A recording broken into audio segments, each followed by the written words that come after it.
Well, good. I am. I want to start by reading from James chapter 1, where it says, Be doers of the word, and not hearers only, deceiving yourselves. For if anyone's a hearer of the word and not a doer, he's like a man who looked intently at his natural face in a mirror. For he looks at himself and goes away and at once forgets what he was like. But the one who looks into the perfect law, the law of liberty, and perseveres, being no hearer who forgets, but a doer who acts, he will be blessed in his doing. And I hear people say, well, I don't know if God called me to do mission or not. And the fact is, he gave us the Great Commission. So we have been called to do mission. I doubt very seriously he's going to show up in your bedroom and burn a bush. But he did tell you in the Word to go into all the world and make disciples.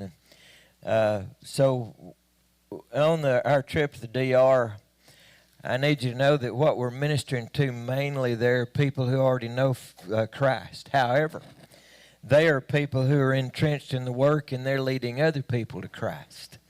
And so it's kind of a residual effect that we're working with in that work. And so what we're going to do tonight is I'm going to take my chances and give Sugar Lump a microphone. Y'all pray for me. And I'm going to let her and Bethany, they're going to tell you about the trip we just went on. Then when they get through, I'm going to tell you where a vision of ministry and mission for Annaville Baptist Church after we get through. And Avery will sit over there and look because he's very bashful and doesn't like to talk. So we're not going to call any attention to Avery. Avery, stand up so everybody can see you. Well, I will start by telling you that most of you know, if you know me at all, that I'm afraid to fly. And so when I married Robert, I told him, I said, one thing you need to know about me up front, I don't fly and I won't fly, and don't count on me flying. And so he went with that for a while. And the church sent us to Alaska or to Seattle to catch a ship to take an Alaskan cruise back in 2005. And so it was a gift from the church, and so how do you turn that down? So he did get me on a plane, and he recognized why I told him I didn't fly, because I shake and tremble and sweat, and I look at my watch and say, how long have we been on this thing? And he's like, 10 minutes, honey. And I'm like, oh, my gosh. And so I'm miserable on a plane, basically, and if you're afraid to fly, then you get this. If you're not, well, you're very fortunate that you're not. It's a very real fear. So the year before Bethany went on this mission trip, and this is done through Yorktown Christian Academy, Mr. Gilbert, our principal, had a vision that he should take all 8th grade classes instead of on just a regular end-of-the-year trip to wherever to go have a good time or to tour. He wanted to take the 8th grade class to Dominican Republic, having partnered with Stitch. Stitch is the South Texas Children's Home. And so the first class that went was the year before Bethany, and at the end of the year program, they were all sharing this, and all the kids got up there and talked about what all they had gleaned from it and what a big step it was for them. And many of them talked about their first time to fly and how afraid they were. And I was sitting out there thinking, oh, man, Bethany goes next year. Oh, my goodness. What am I going to do? I'll send Robert. I'll stay home, And I was already scheming and planning and thinking, what am I going to do? And the Lord really got a hold of me that night. And he told me to surrender my fear. And that was huge for me. And so I got in the car and drove home, and I cried all the way home. Robert was not with me. And when I got home, I said, why don't we go for a walk? And I told him, just right out here in front of the church, I said, God told me to surrender my fear of flying. And he's like, well, it's about time. You've missed out on some really great things. And I said, that's not really the response I was after. But anyway, we worked that through. And then I knew that I had to do what I said that I knew God was calling me to do, which was surrender that fear. So we went with Bethany 2 years ago, and I was very ill at ease, though I did it. And this year, I want you to know God gave me victory over that fear. Yes. And so now, if you ask me, hey, you want to go fly? I'll tell you no. I'm not going to sign up for it, but I'll do it. And I was not afraid, and I had a peace. And a lot of that was Mary Jane and others in this church and my family that was praying for me, knowing how I feel about that. So anyway, all that to say, God dealt with me, and then he really blessed me, and I had a peace. And so that was awesome for me, because that's the first thing we had to do is fly. Okay, I'm ready. So there's our little travel group. Oh, thanks, Beth. There's our little travel group, and this is the way we organized it so that when we got to the airport, we were only in charge of a few people. Now, the picture to your right bottom, y'all, that is the most amazing thing. I don't know if I've ever flown on an airplane like this. This thing had 2 aisles, 5 sections. It was the size of a huge house. I mean, I felt like I was flying in a house. And I decided I love this. The bigger the plane, the better off I feel. I felt great. I didn't know when I was taking off. I didn't know when I was landing. I was just like, are we there yet? It was amazing. So that was a lot of fun. That was the plane that we took from Miami down to Dominican Republic. No, sorry, from Dallas to Miami. Okay. The first day for our group was to do construction. And so the mission this year, the goal was to make bunk beds for children who did not have beds. And so we got the privilege of doing the first work on these bunk beds. And we will get to who was overseeing that here in a moment. So we also did VBS while we were there. And I love VBS everywhere. And so the first picture is of Avery, and he was teaching, in the DR they speak Spanish. So he was teaching kids a verse in English, and if they said it, they got a snack. The second picture is a little boy that we met the first year we went. He's 15 years old, and his name is Esau. Well, Isayu in Spanish, but Esau. And they have a neat story that we'll tell about later. And then the third picture is me. We were playing Pictionary with the adults. The adults also participate in VBS. This slide is us teaching English at Raquel's school. Raquel, she has a neat story. She started off her school in a chicken coop, and they didn't really have anything. So Stitch decided to take on her project as one of their own,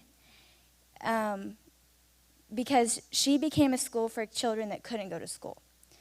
There's a lot of schools in the DR, but there's a lot more children, and they can't house all of them sometimes. So Raquel started her mission in the chicken coop, and then eventually it blossomed, and they built on, and they got more and more space for children, and more children have joined, and they continue to grow. Also, one of her roof of the school was catering. It was rusty, and rain would come in, and there was just, the kids would get wet. They'd have to dismiss if it rained, and it actually rains a lot there. So she didn't tell anybody that she needed a new roof because Stitch was already providing a lot for them. So she just prayed every night to God that he would provide a new roof. And one day a group came in, and they decided that she needed a new roof. And so they gave her a new roof. Raquel, after we were there the last trip, I found out she had stage 3 breast cancer. And so I was trying to talk to her about that last week, and she said, "Un momento." And so we went and got a translator, and then I told her, "I've been praying for you. I found out that you had been struggling with breast cancer." She said she was in remission, and I told her that I too had been diagnosed with cancer since the last time we had seen each other with colon cancer, but that I was well as well. So we just gave each other a big hug and rejoiced. She said, "It's the grace of God. He's so good." So the language barrier can be a little sticky, sometimes. I pulled on Bethany quite a bit because she's pretty good with Spanish, but the language that we speak was love. And a hug, a wink, a smile just tells it all. So this was Friday evening. We got to, every 8th grade student got to have dinner with a family, and they would clump us together. So we went as a family, the 4 of us, to go eat with the Dominican family. Now, in the picture on the right, the big tall guy in the red shirt, that's Russell. He's been hired by Stitch to oversee building projects, and so he's the one that tells us what we need to have done as far as building and doing a project while we're there. He's the one that oversees all of that. This dude is really impressive because he was asking God to show him his giftedness, and I mean to tell you, he is gifted. And he speaks English fluently. He's a master builder. I mean, this guy is just incredible. He loves the Lord. As you see, his wife and his 4 children are there. They have a tiny apartment. They served us a wonderful meal. We all crunched down and squeezed into the couch to eat because there wasn't room for all of us at the table. And the kids are precious, and they're amazing. So that was a real privilege to get to eat with them. Is this me? Oh. And then Saturday, we went to a boys' orphanage, La Romana.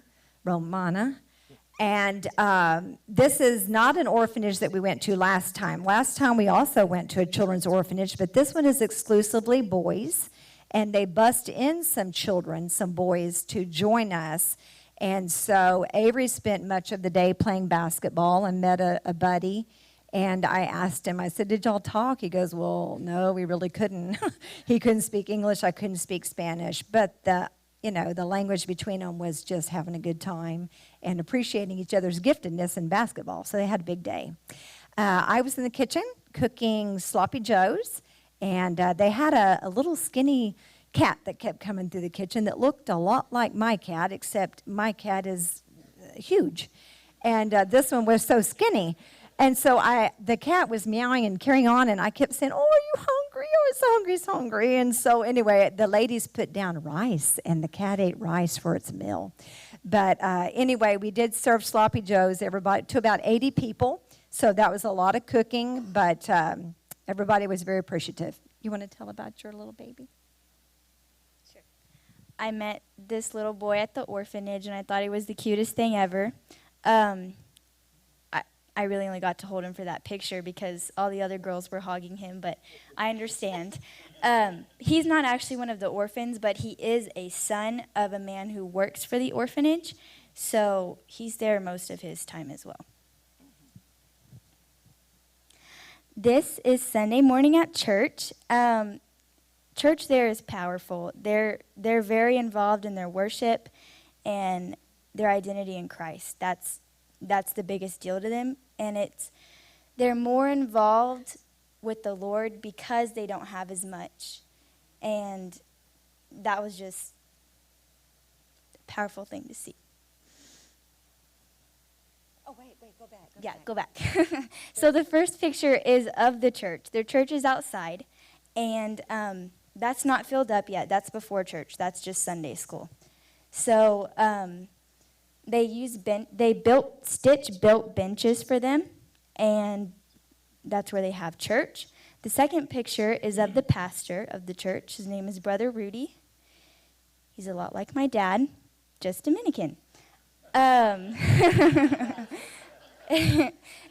then the last 2 pictures, that little girl right there, we call her Miley, but her name is Nadalia. But you can't really see, but in the back of her Bible, she had written about the armor of God, and she wrote it in English. She found it in English, and she wrote it, and she wanted to show it to me, so I thought that was really cool that she did that for us.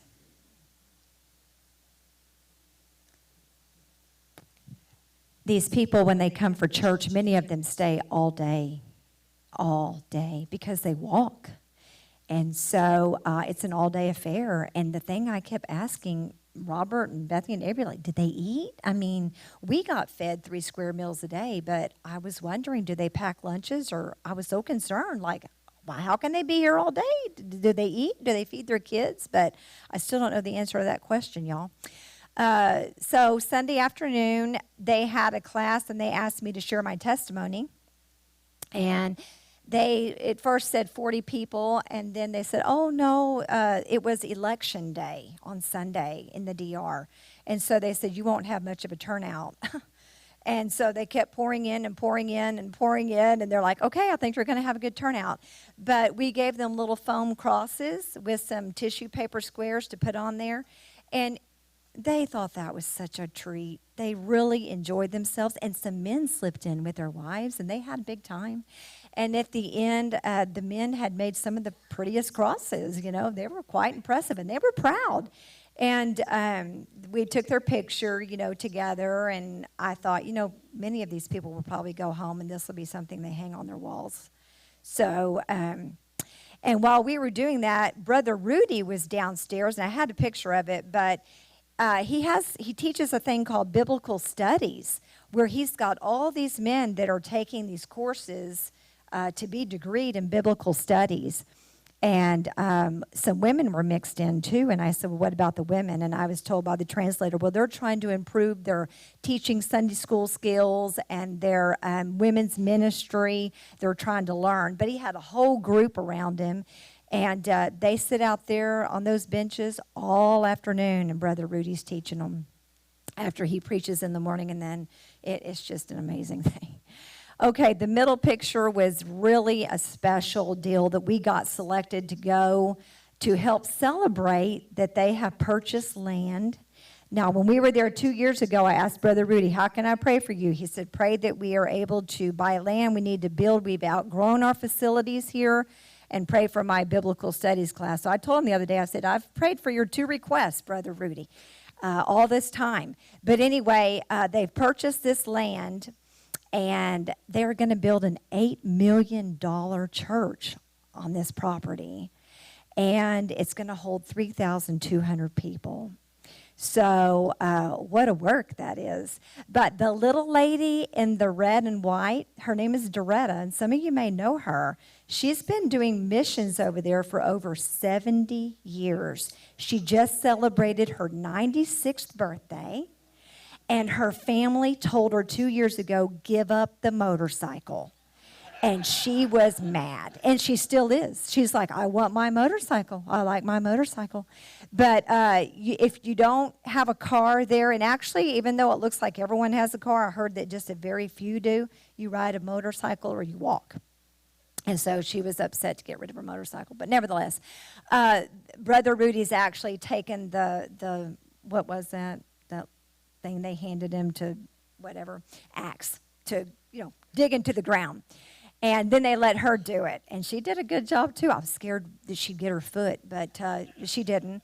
And so that was a big deal. That was a big deal for their congregation to be able to do that day. And then what's the one? Oh, Sunday night we had an ice cream social where we served the Dominicans after church.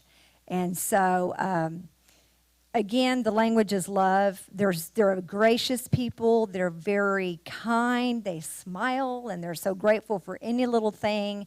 And, of course, during praise and worship, Bethany made fun of me because I'm not fluent in Spanish like she is or as good. And so I was saying things, and finally she just put her hand over my mouth and said, Mom, stop. Just stop. It's terrible. But anyway, we had a really great time last Sunday night.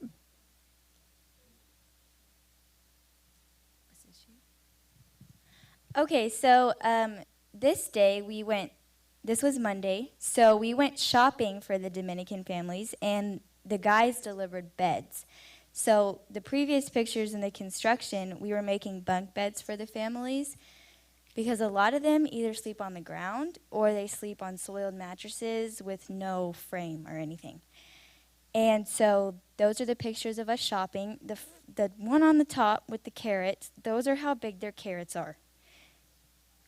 And their sign behind it looks like it says $32, but that's 32 pesos, which is more like 60 cents. It's not that much. Now, the last picture is a guy, so we ride in these vans, and this man came up to my window, and he was asking me to buy stuff from him off the street, and he told me to open my window, so, I did not. But, yeah. And I was on the other side of the window going, no, no, no, no, no, no. No, bye. Adios. But it's not uncommon there. You'll have a car coming this way, a car going that way, a motorcycle squeezing in this direction, a motorcycle squeezing in this direction. They do have traffic laws, but they don't abide by them. They consider them suggestions, and it is complete chaos. And then people walk in between the vehicles, and they jump on your hood and start washing your window while you're sitting there on it. It's bananas. And when that guy showed up at our window, I was like, oh. And anyway, he was harmless, but it's just so different. Okay.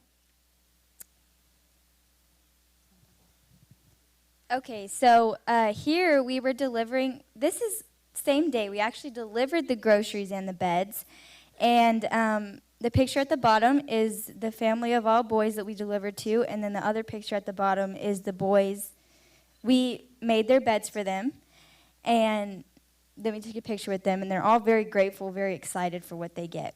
The top two pictures were at the girls' house, and whenever we got there, the girls asked the other girl and I if we wanted to play volleyball with them, because they love to play sports, and I'm not a volleyball player, but we had a lot of fun with them, and we just had a great time.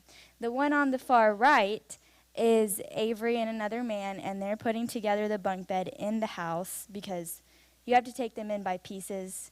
It doesn't fit. So they were finishing up building the bed, and then we made the beds there as well. We went to a beach called Boca Chica, and to get on the beach there, you have to go to a restaurant and order at least something. And so we went, last time we just ordered a snack. This time we ordered a meal. And anyway, the beaches are absolutely gorgeous, as you can see. And it was a kind of a strange day. It started off a little overcast, and then it rained, and then the sun came out, and then it clouded up, and it got real windy, and we were like, kind of like here, just never know what you're going to get. But we also went to the market, and so Avery found him a machete. He was pretty excited about that. And then what they have by a dime a dozen is this stuff. It's the Larimar stone, and it's the Caribbean aqua, as they call it. This is a very expensive stone, and it's the rarest stone in the world because it's only found in the mountain ranges of Dominican Republic. And so you can get it real inexpensive over there compared to here. So like this bracelet, I bought it last time. And when I got home, I got online and started looking around for something that would be comparable. And it was like over $200, and I got this for $40. So that was fun. So we went to the jewelry shop while we were there, and the people are talking and wanting you to come to their little booth. And they do a lot of wheeling and dealing and negotiating, and it's a fun experience for all of us. And then Bethany fell in love with one of the Dominican Republic girls that works for Stitch. Her name is Maria in the top right-hand corner. And then who's that at the bottom? Is that us? Oh, okay, that's us. But anyway, we had a great time. And as you see, maybe you can make out, we're actually in a bay in front of the Caribbean Ocean. The Caribbean Ocean was a distance away. There's no way you can get in that Caribbean Ocean right there. It's massive, and it's crashing into the rocks and stuff. And so we were actually in a bay that's very safe, no undertow, and all of that. Great place for kids. So this is the last night that we were there, and Stitch, on the last night, they put on a banquet for us to basically say thank you for all that you came and did for us. So the first picture is of the kids' choir, and they also come to say thank you, and they sang "Oh Happy Day," and it was very powerful because they're just powerful voices. And then the last three pictures of our family just enjoying the banquet.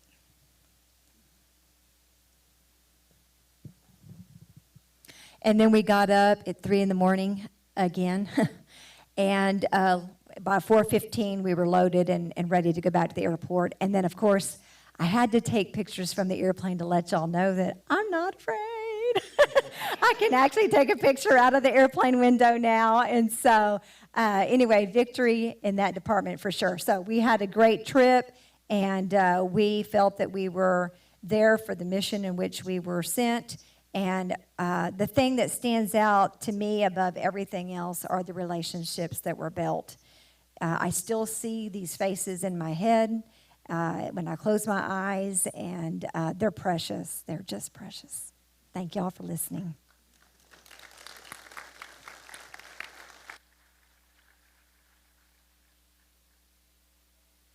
Let me put this on.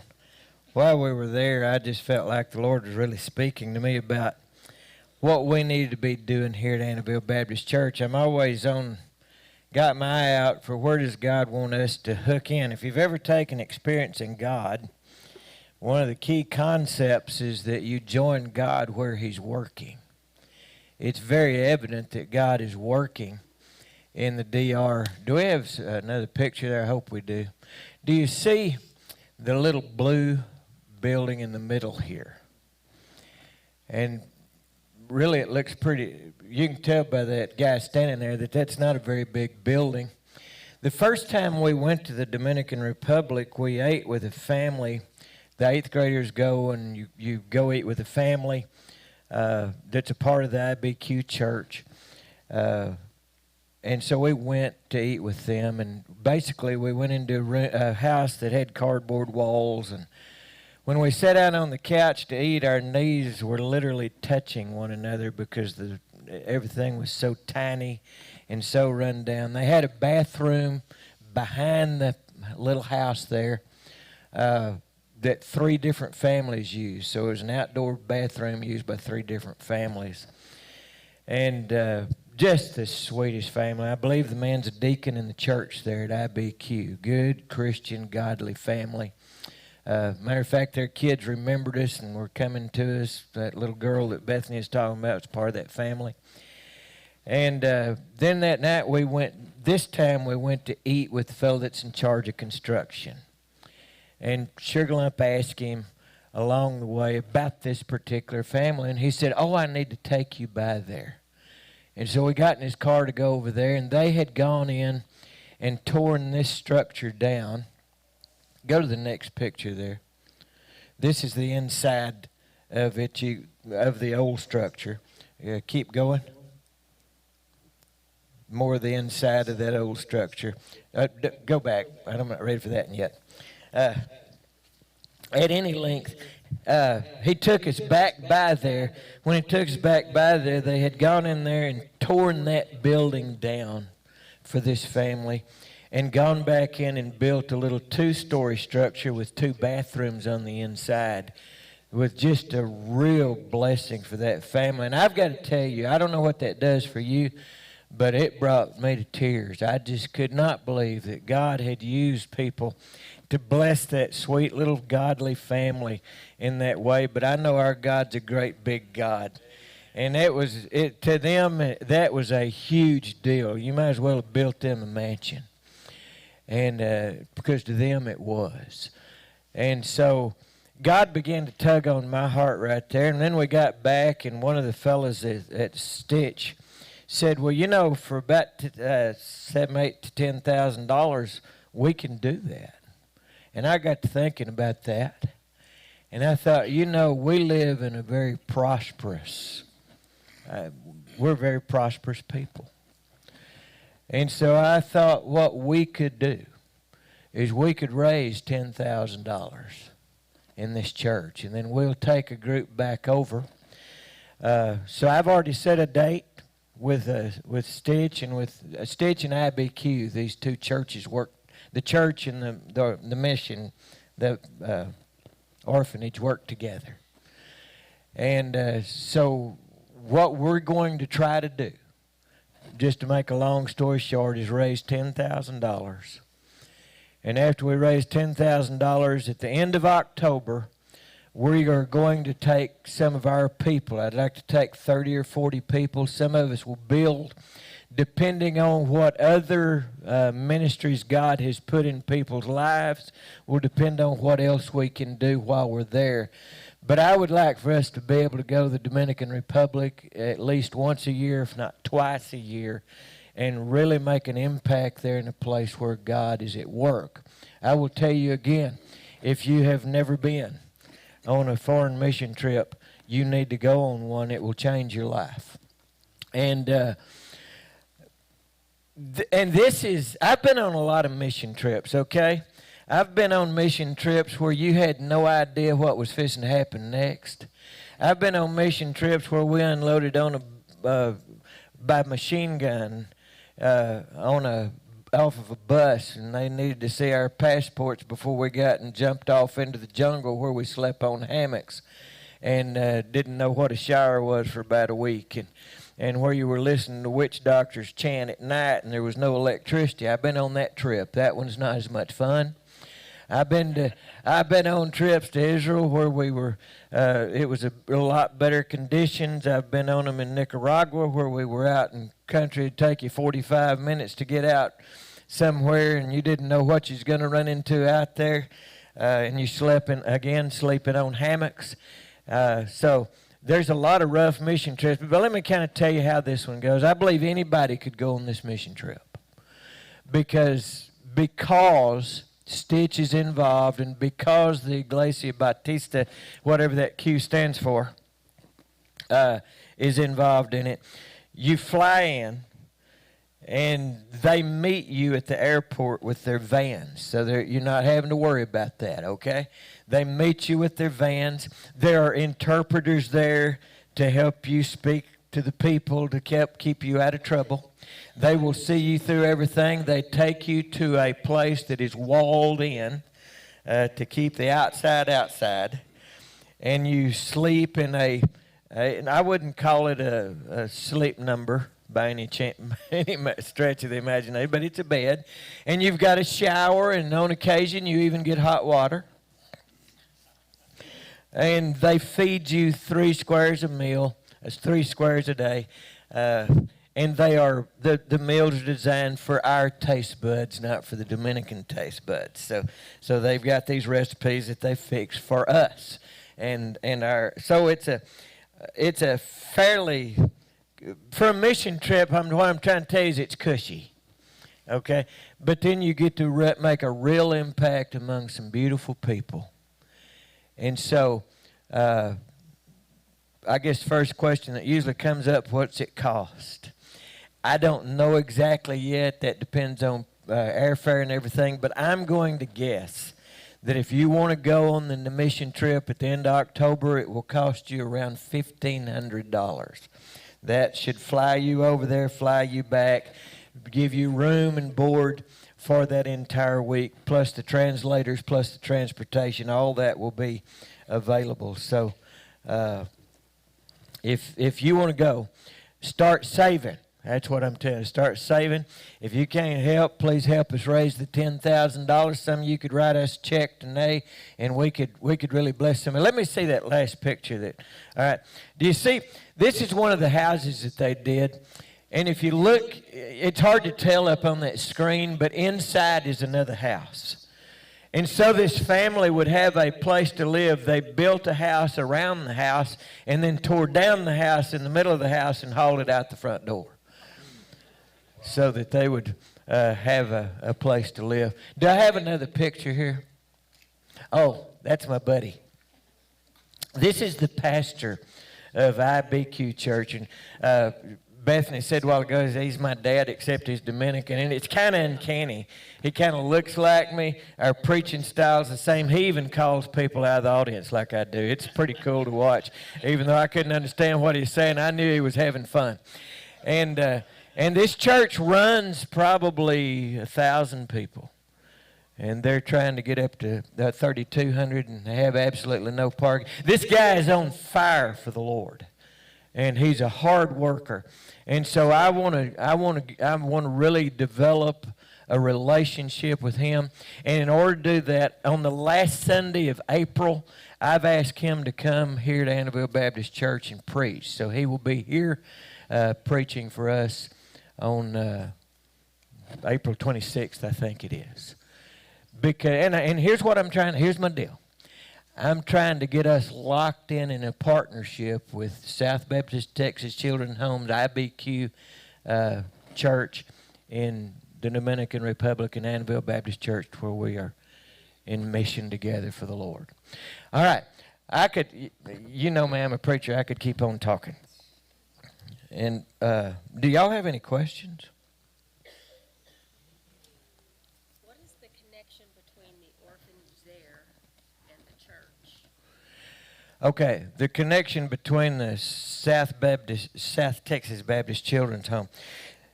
Stitch never buys anything as far as in a foreign country. What they do is they go in and join a ministry that needs help. And then they help them do the ministry that God's given them to do. This pastor, when, what was her name, Loretta? The 96-year-old woman and her husband started into missions over there.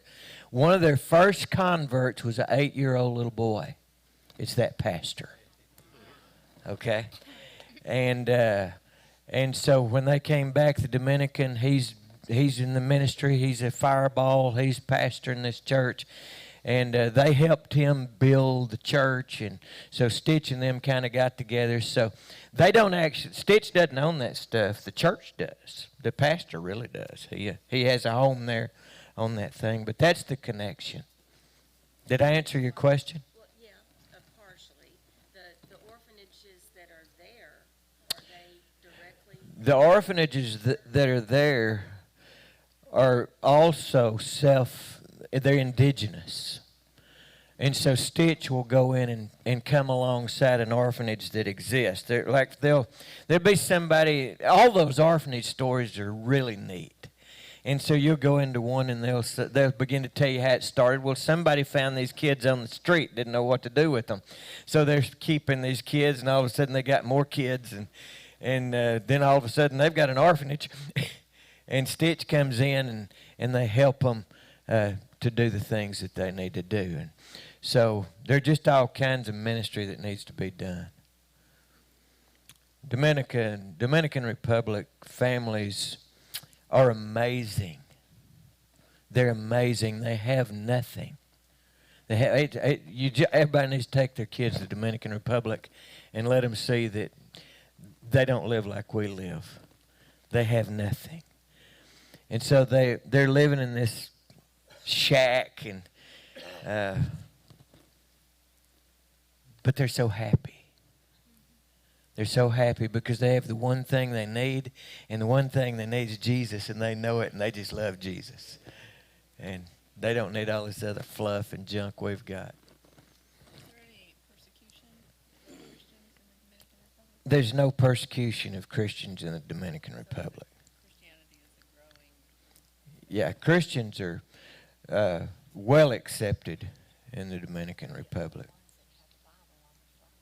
Yeah, they do. They have a Bible on their flag, and if you're bringing things in, Stitch will sometimes have groups bring stuff in for them. And if you are Dominican, you're trying to bring it in, they want to charge you these exorbitant taxes. But if we bring it in and say it's going to a church, because it's going to a church, they say, okay, no problem. So there's other denominations? There are other denominations that are there. Probably every denomination we have here.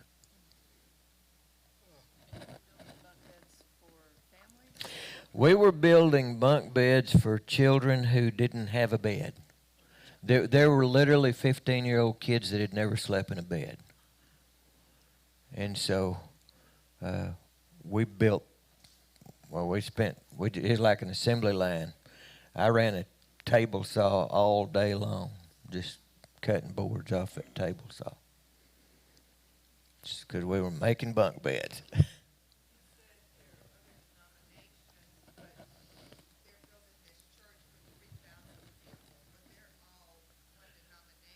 That's a Baptist church, yes, ma'am. Iglesia Bautista. Yeah, very Baptist. I will even tell you, this guy thinks like I think.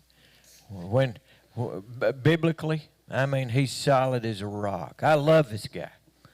Love this guy. Yeah. Yes.